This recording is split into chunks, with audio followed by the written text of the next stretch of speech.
à cause de la COVID, on n'a pas pu présenter notre pièce dans une salle de spectacle, on a eu l'idée à la place d'en faire une sorte de livre audio. Donc, un peu comme des gens qui vont doubler un film, on a simplement enregistré la voix de nos acteurs et on a enregistré aussi les chansons pour tout mettre ça dans un montage et que ça soit disponible à l'écoute.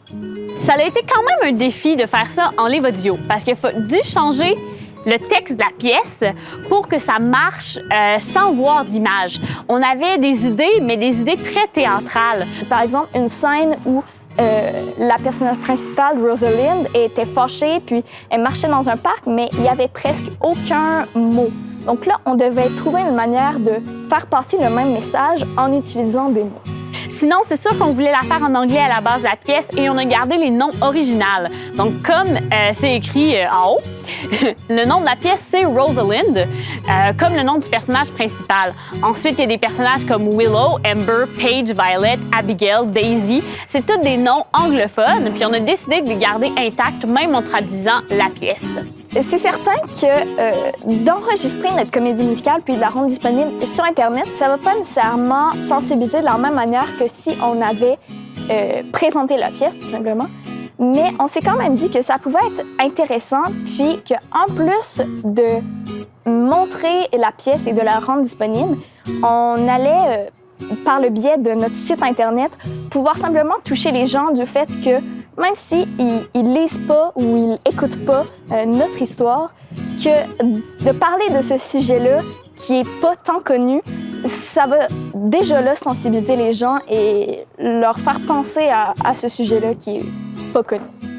Selon nous, notre livre audio a permis de sensibiliser des gens aux conditions des jeunes en foyer d'accueil, mais quand même moins que si ça avait été présenté sur une scène, parce qu'il y a des gens qui seraient venus voir juste parce que c'est nous, ou parce que c'est une comédie musicale, ou parce que pour plusieurs raisons comme ça.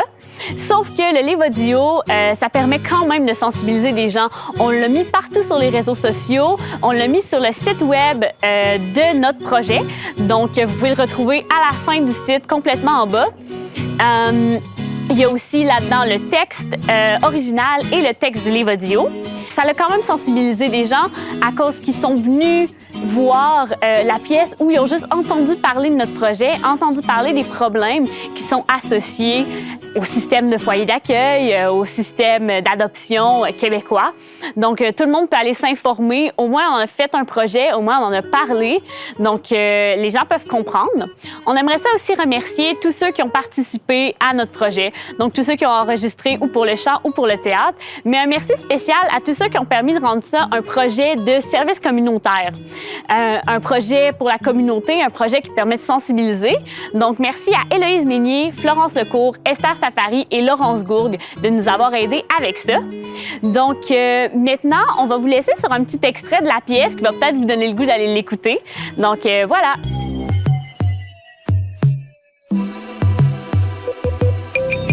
Vous disiez pas qu'on devait retourner à la maison après les cours? Vraiment? Je m'en rappelle pas. Pourquoi tout tourne? Dieu, Paige, c'est déjà saoul. Ouais, on avait dit ça. En fait, faudrait déjà être rentré. Mais on est tellement bien ici. Ouais, la température est vraiment confortable. Il fait combien? 20-21 degrés? Tiens, Willow, vois ça maintenant. T'en as clairement besoin. Ah! Qu'est-ce que t'as mis là-dedans?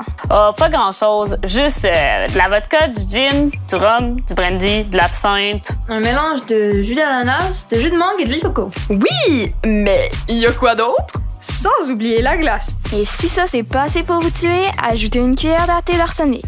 Je pourrais pas juste avoir une bière. Hey Ross, on se fait-tu un shot? Pas besoin de me le demander 2 fois. Oh, je vais en prendre un aussi. Personne me répond. Non, c'est correct. Je vais m'occuper de la fille défoncée. Paige. Oh, allez, Paige, où est-ce que tu te caches? Oh my God, qu'est-ce que tu fous couché à terre? Ok, ma grande, on se réveille. Let's go, t'es capable. Y a pas quelqu'un qui pourrait m'aider? Fait que Ross, tu veux quoi? Du brandy, de la vodka, du rhum? Je m'en fous, la même affaire que toi. Ça va être de la vodka. Personne, là, vraiment? Je suis invisible ou quoi? Laisse-la juste dormir, Will. Elle va se réveiller quand elle aura soif. Ben, donne-moi une bière. Prends-la toi-même, ta bière. Pourquoi tu m'haïs autant? Je te déteste pas, je t'aime juste pas vraiment. T'es pas très amical, pis t'es vraiment trop coincé. Tu gâches tout le temps notre fun. Tu parles pas beaucoup. Tu détestes tout qui est illégal. Ce qui est genre tous les trucs qu'on aime. Tu défends toujours tout le monde. C'est vraiment gossant. Mais à part de ça, t'es fantastique. Bon, ben, je pense que la soirée se finit là pour moi. Rose, je te souhaite un bon party avec tes nouvelles BFF. Moi, je m'en retourne chez nous. Hey, attends! Bon, peut-être que ces filles-là t'aiment pas, mais moi, je t'adore. T'es ma meilleure amie, ma seule famille, ma sœur. Je te connais depuis qu'on a 5 ans. Je vais toujours être là pour toi si t'es là pour moi. T'es tout ce que j'ai, Rose. C'est sûr que je vais être là pour toi. Reste alors. OK, mais c'est juste pour toi. Bon, on les fait-tu nos shots finalement?